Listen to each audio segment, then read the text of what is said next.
السلام علیکم عزتمنو یو جینر ډیر به تر د سره دغه شانتي قتل شوی دا چې دای څنګه قتل کړي ټول معلومات تاسو ته په دې ویډیو کې درکوم زموږ د ویډیو د سره تر اخره پورې ګورئ تاسو ته به پوره معلومات درورسیږي عزتمنو دې جنې به حال چاته خاندل او مسکا به کول او دې سره خپل یو موبایل او په موبایل باندې به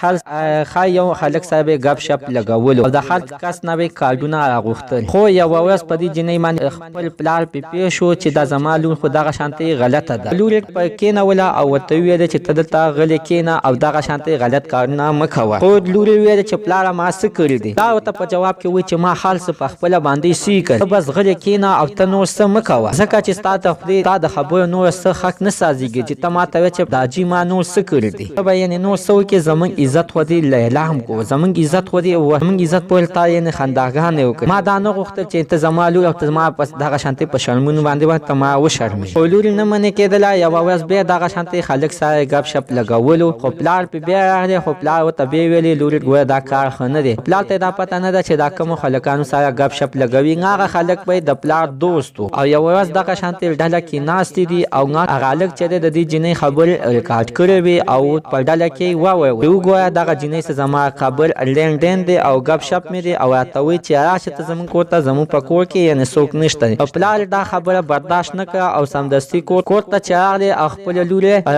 راونیوله او ورته ویل چې لور دا کار ګوره مه کوه خو بیا هم لور نه پوهېدله لور به بیا به هم کولو خو پلار یې اخره کې یو غټ سوچ وکړو او ورته او د شپې د نیمې شپې د 12 بجو نه بعد ورپسې راپاڅېدو او خپله لور یې الله یعنې ډېره بېدردۍ سره یې قتل کړله او په یوه بوجۍ کې واچوله او په ډیران د پاسه یې کېښودله عزتمنو حتمن راسره خپله لاندې په کامنټ کې شریکه کړئ چې دا د پلار د خپلې لور سره یې نه ښه کار کړی دی بېدردۍ سره یې قتل کوله عزتمنو زموږ نننۍ معلومات ته د دې ځای پورې د نوي معلومات دپاره د سره زموږ عمده چینل د سره سبسکرایب کړئ خوا کې ورسره د ټلۍ نشان ووهئ چې ښه یوه نوي معلوماتي ویډیو تاسو ته په اسانۍ باندې در ورسیږي